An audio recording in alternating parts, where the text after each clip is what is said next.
Here we are, start of another morning. My life in 75 square feet continues. Thanks for joining in again and tuning in. I'd like to share part one, flooring, window, and Maxx fan installation of my van build in an effort to help others considering doing their own build. I want to apologize for not having all the videos, although I have plenty of pictures to show what I did. After tearing my bicep tendon on the second day I worked in a van, I visited a guy who owns and operates a business converting vans and has been doing it since the 70s. He told me that if he were to work on my van, the first thing he would do would be to remove the polyiso insulation on the floor. He said it was already starting to show signs of breaking down and if left in place would cause a huge squeaking problem down the road. After 5 weeks, my arm got somewhat better and I was able to resume work on the van. A few days ago, my friend Joe helped me to remove the polyiso insulation and replace the 5-inch tongue and groove Advantech particle board with 3/4-inch plywood. We also installed foil-faced polyiso insulation on the lower walls, around the wheel wells, and the top of the van. Not bad for a day of work. I wanted to use the threaded nuts that were used for the floor tie-downs to hold the plywood down to the van floor. The problem to solve was, how would I know where to drill the holes in the plywood so that they would be in the right place? I came up with the solution. First, cut the plywood to fit. Second, screw bolts all the way down into the tie-down nuts. Third, paint the top of the bolts, and fourth, carefully set the plywood in the correct place so that it would lay on top of the painted bolts. The paint on the plywood now showed the exact place to drill the holes. This worked flawlessly for every tie-down bolt. I also countersunk each bolt so that it was slightly lower than flush with the top of the plywood. You can still see some remaining paint on the top of the bolt. Got a lot of work done yesterday, and you can see I have 2 holes in my walls. I'm all ready to put windows in. Covered them up with a little bit of plastic last night, but I'm ready to put windows in. That should be the easy part. The hard part was measuring, getting everything perfect, and getting ready to get them in. I would have had a hard time doing this by myself, and my friend Mike, who's from California but visiting, and he came over. He's a welder, a fabricator. He has done a lot with steel over the years, so he was the best guy to have here when it's time to put holes in the side of my brand new van, which anybody who's sane would say, are you sure you want to do that? I did it. We did it. And today we'll put the windows in, and they shouldn't leak because we know a little bit how to do this. I found a couple blogs on the internet that explain how to install the windows, so that helped a lot. The most important thing is to start on the inside of the van and figure where the window should go. A template of the window cutout size, not the trim ring size, is required to do this. Remember, if you cut the hole too big, you can't add material. You can always make it bigger. I use C.R. Lawrence windows and I wish they would have supplied templates, so this is the hardest and most important step. Mark the middle of the template, left to right, and 1 inch from the top, and use a 1/8 inch drill bit to make a hole at the intersection. More than likely, you'll have to remove at least 1 vertical support member. This is easy as they are connected to the van via round spot welds at the top and bottom and a type of foam glue. We drilled out the spot welds and used a razor blade knife to cut the foam glue. It's not too much work. Next, be careful measuring to determine exactly where you want to place the window. You only need the window height and center mark at this time. My windows were placed within 1/8 inch of each other from side to side of the van. drill a hole exactly 1 inch lower from where the top of the window should be in the middle, left to right. Remember, this is done from the inside. Remove the drill bit from the drill and go outside to where the window should go. Take the drill bit and place it in a hole in the template and the hole that was drilled in the side of the van. Use style lines to align the template so that it is symmetrical. I recommend using a tape measure. Use 2 pieces of Gorilla Tape to tape the template in place. I use blue painter's tape in the example because that's what was readily available for demonstration purposes. Now trace the template and get the outline of where to cut with a Sharpie.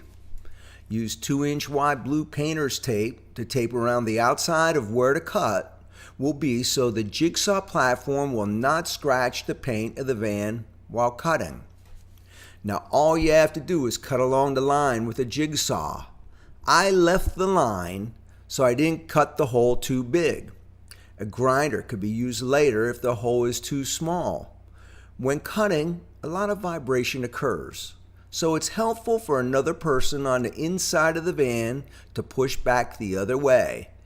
Being careful not to be in the line of the blade so nobody gets cut. It's a good idea for both people cutting to have long sleeves as the metal filings are very hot and will burn you. After cutting the hole, you can take the painter's tape off.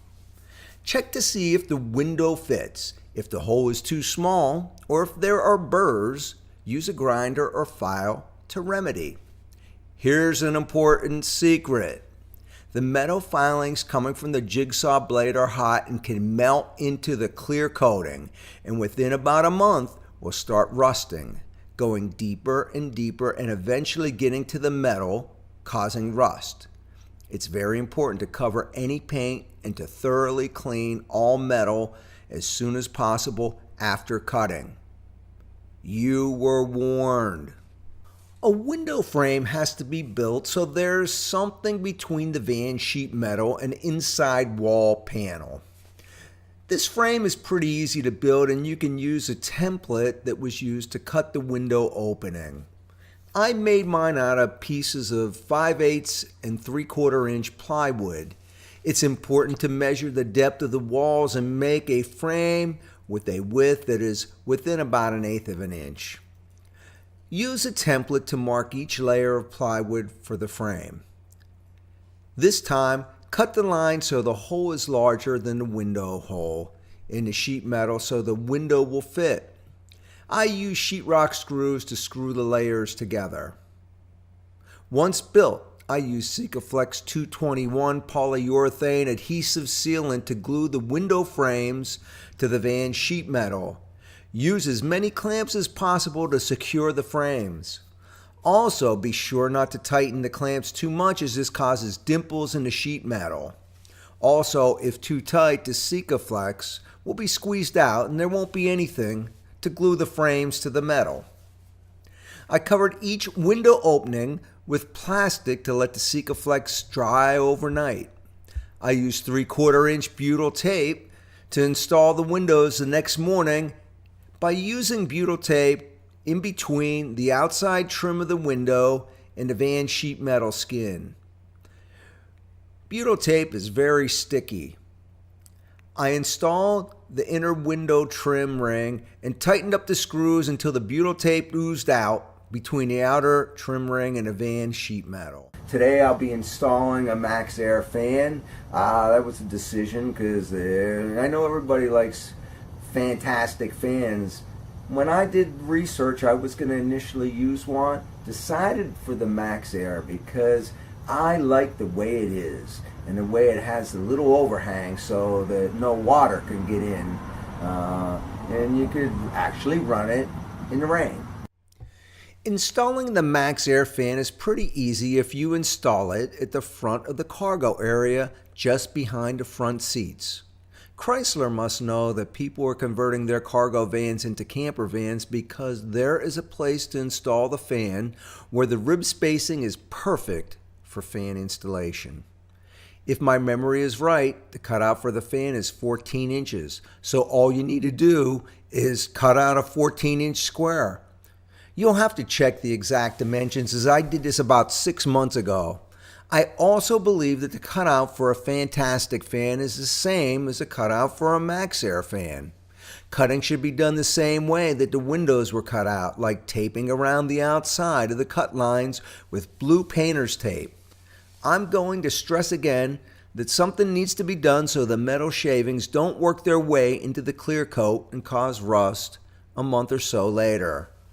Once the hole has been cut and prepared, the fan can be installed using butyl tape and the screws that came with the fan.